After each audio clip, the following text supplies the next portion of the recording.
Hello. आज के इस एक्सप्लेनर में हम एक बड़ी ही दिलचस्प जर्नी पर निकलने वाले हैं। बचपन की उन मासूम जादुई कहानियों से लेकर हमारे डर के पीछे छिपी असली साइंटिफिक सच्चाई तक। आज हम हर उस परत को खोलेंगे जो हमारे दिमाग से खेलती है। तो चलिए आज डर के इस पूरे विज्ञान को एक साथ डिकोड करते हैं। अब एक बहुत ही बेसिक सा सवाल है। इंसान हमेशा से भूत प्रेत या सुपरनैचुरल चीजों की तरफ इतना अट्रैक्ट क्यों होता है? इसका जवाब ना हमारे एवोल्यूशन और हमारे बचपन में ही कहीं छिपा है। और इसकी शुरुआत बिल्कुल वहीं से होती है जब बहुत छोटी उम्र में ही हमारे दिमाग को ट्रेन किया जा रहा होता है। बचपन की वो लोक कथाएं याद हैं? वो हमारे दिमाग की वायरिंग को पूरी तरह सेट कर देती हैं। जैसे वो कहानियां जिनमें कोई चुड़ैल जादू से किसानों के बैंगन उगा देती है, या फिर भयानक बाढ़ आने पर बिल्लियां और चूहे इंसानों की तरह बातें करते हुए भागते हैं, या फिर वो राइम्स जिनमें कार्टून कैरेक्टर्स दोस्ती की ताकत से बीमारी को हरा देते हैं।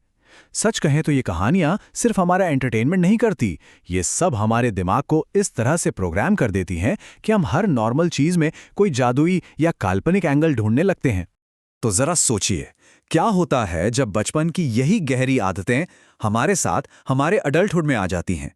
जब लोग बड़ी बड़ी ऐतिहासिक इमारतों या घटनाओं के पीछे की इन जादुई कहानियों को 100% सच मानने लगते हैं, और वो भी असल जिंदगी की कठोर सच्चाइयों के सामने।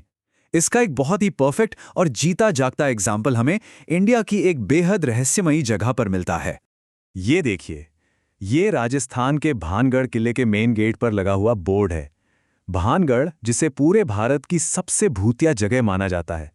और मजे की बात यह है कि ये वार्निंग किसी डरे हुए गांव वाले या लोकल कहानीकार ने नहीं, बल्कि खुद आर्कियोलॉजिकल सर्वे ऑफ इंडिया यानी ASI ने लगाई है। इस एक ऑफिशियल बोर्ड ने सदियों पुरानी इन लोक कथाओं को इतना सॉलिड बना दिया है कि लोग इसे ही परम सत्य मान बैठे हैं। भानगढ़ को लेकर ना दो बड़ी ही ड्रामेटिक कहानियां हैं। कहा जाता है कि 9000 घरों वाला ये पूरा बसा बसाया शहर रातों रात खंडर बन गया था। पहली कहानी है बाबा बालूनाथ की। उनकी अजीब सी शर्त थी कि किले की किसी भी नई इमारत की परछाई उनके पवित्र स्थान पर नहीं पड़नी चाहिए। लेकिन एक 7 मंजिला महल बना, परछाई पड़ गई और उनके श्राप से पूरा शहर बर्बाद हो गया। दूसरी कहानी और भी ज्यादा खौफनाक है। एक तांत्रिक था सिंघिया। उसने रूपवती राजकुमारी रत्नावती पर काले जादू वाला इत्र इस्तेमाल करना चाहा, पर राजकुमारी ने वो शीशी एक बड़े से पत्थर पर दे मारी। वही जादुई पत्थर लुढ़कता हुआ आया और तांत्रिक को कुचल गया। मरते मरते वो पूरे भानगढ़ को तबाह होने का शाप दे गया। अब दिलचस्प बात यह है कि ये किस्से सिर्फ पुराने श्रापों तक ही लिमिटेड नहीं हैं। आज के इस मॉडर्न टाइम में भी ऐसे ऐसे दावे किए जाते हैं जो सच में रोंगटे खड़े कर दें। जैसे रात के अंधेरे में किले में गए 3 दोस्तों की एक्सीडेंट में मौत की मशहूर कहानी, या फिर खंडहरों से आने वाली औरतों के रोने और चूड़ियां टूटने की आवाजें। यहां तक कि बॉलीवुड फिल्मों की शूटिंग के दौरान भी अजीबोगरीब घटनाओं और भूतिया सायों के दावे हुए हैं। एक किस्सा तो एक जर्नलिस्ट का भी है, जिनकी स्कूटी किले के पास अचानक बंद हो गई और एक अनजान आवाज ने उन्हें चेतावनी दी, उन्हें तुम्हारी तलाश है। काफी डरावना है, राइट? लेकिन जरा एक सेकंड के लिए रुकते हैं। क्या हो अगर इस पूरी भूतिया कहानी का बेस ही एकदम फेक हो? जी हां, अगर ऐतिहासिक दस्तावेजों को गहराई से खंगाला जाए तो राजकुमारी रत्नावती या तांत्रिक सिंघिया के कभी मौजूद होने का कोई सॉलिड ऐतिहासिक प्रूफ है ही नहीं। किसी को नहीं पता कि वो राजकुमारी असल में कौन थी, या थी भी या नहीं। बाबा बालूनाथ का भी कोई अता पता नहीं है। मतलब सच्चाई तो ये है कि ये सब बस जनरेशन दर जनरेशन पास होती आ रही रोमांचक कहानियां हैं। तो अब सबसे बड़ा सवाल, अगर भूत नहीं है तो लोगों को वहां वो भारीपन, वो डर या किसी के होने का एहसास क्यों होता है? साइंस के पास इसका बड़ा ही सटीक जवाब है, इंफ्रासाउंड। 1980s के दशक में इंजीनियर विक टैंडी अपनी लैब में अकेले काम कर रहे थे। अचानक उन्हें बेवजह डर लगने लगा, पसीने आने लगे, लगा कोई घूर रहा है। अगले दिन जांच करने पर पता चला कि लैब का एक फैन 19 हर्ट्ज की साउंड पैदा कर रहा था। इसे हम कानों से सुन नहीं सकते, लेकिन हमारी बॉडी इसे वाइब्रेशन की तरह फील करती है। भानगढ़ में भी एग्जैक्टली यही होता है। जब तेज हवा वहां के पत्थरों और खंडरों के बीच से गुजरती है तो नेचुरली ये इंफ्रासाउंड जनरेट होती है, और इसी अदृश्य ध्वनि की वजह से लोगों को अचानक पैनिक और अनजाना खौफ महसूस होने लगता है। इसका एक दूसरा बड़ा कारण भी है, सजेस्टिबिलिटी या सुझावशीलता। 2008 में लंदन की गोल्डस्मिथ यूनिवर्सिटी ने एक कमाल का एक्सपेरिमेंट किया।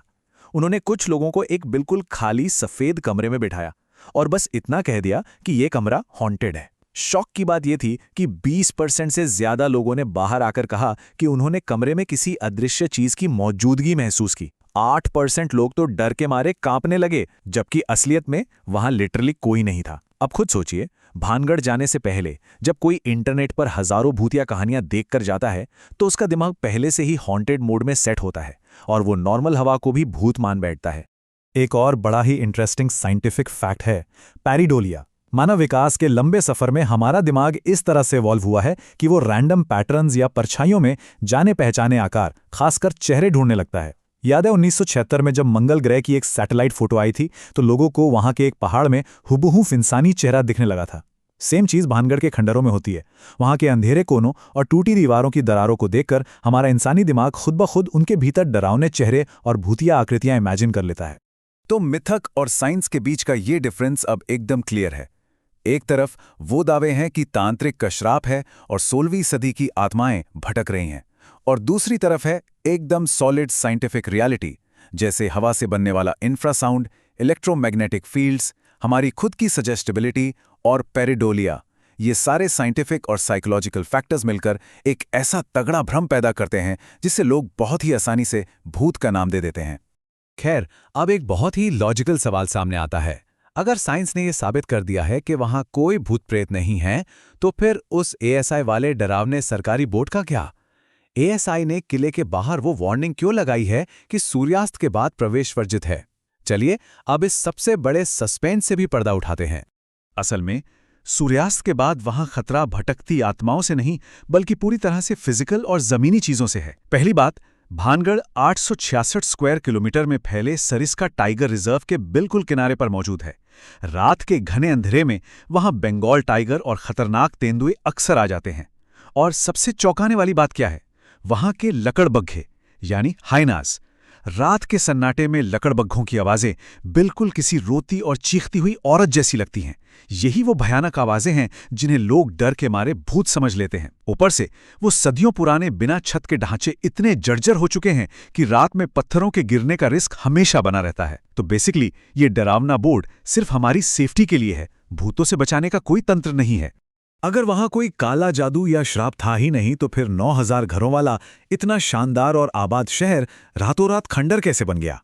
हिस्ट्री की किताबों में जाएं तो सच्चाई काफी अलग और दुखद है। 1573 में माधव सिंह ने ये विशाल शहर बसाया था। सब सही चल रहा था, लेकिन 1720 में सवाई जयसिंह ने इस पर हमला करके कब्जा कर लिया। इससे शहर का वैभव खत्म हो गया। लेकिन असली बर्बादी आई साल 1783 में, जब पूरे उत्तर भारत में एक भयंकर चालीसा अकाल पड़ा। सूखा ऐसा था कि हजारों लोगों को अपनी जान बचाने के लिए अपना घर-बार छोड़कर रातों रात हमेशा के लिए वहां से पलायन करना पड़ा। तो राजनीतिक पतन, युद्ध और एक भयानक प्राकृतिक आपदा, इन तीनों ने मिलकर एक बसते हुए शहर को निर्जन खंडर बना दिया। अब सोचने वाली बात यह है कि ये सारे ऐतिहासिक फैक्ट्स होने के बाद भी आज का समाज श्राप वाली उसी पुरानी कहानी को ही क्यों मानता है? इसका जवाब है हमारा ह्यूमन साइकोलॉजी।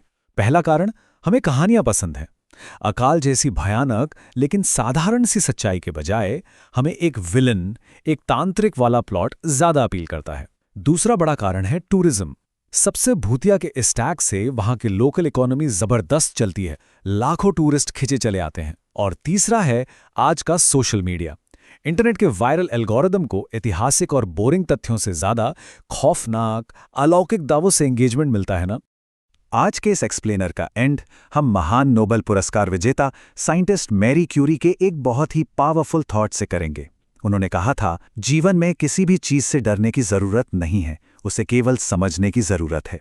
अब समय आ गया है कि हम चीजों को और ज्यादा समझें ताकि हम डरें कम। जिन चीजों से हमें अंधेरे में डर लगता है, असल में उनके पीछे कोई ना कोई साइंस, मनोविज्ञान या भूली हुई हिस्ट्री जरूर होती है। जब हम उस लॉजिक को समझ लेते हैं तो हमारा वो अनजाना डर खुद ब खुद गायब हो जाता है। तो अगली बार जब भी अंधेरे में कोई साया दिखे या कोई खौफनाक आवाज सुनाई दे, तो बस एक पल रुकिएगा और सोचिएगा, क्या वहां सच में कुछ है या ये सिर्फ हमारे इंसानी दिमाग का बुना हुआ कोई मायाजाल है।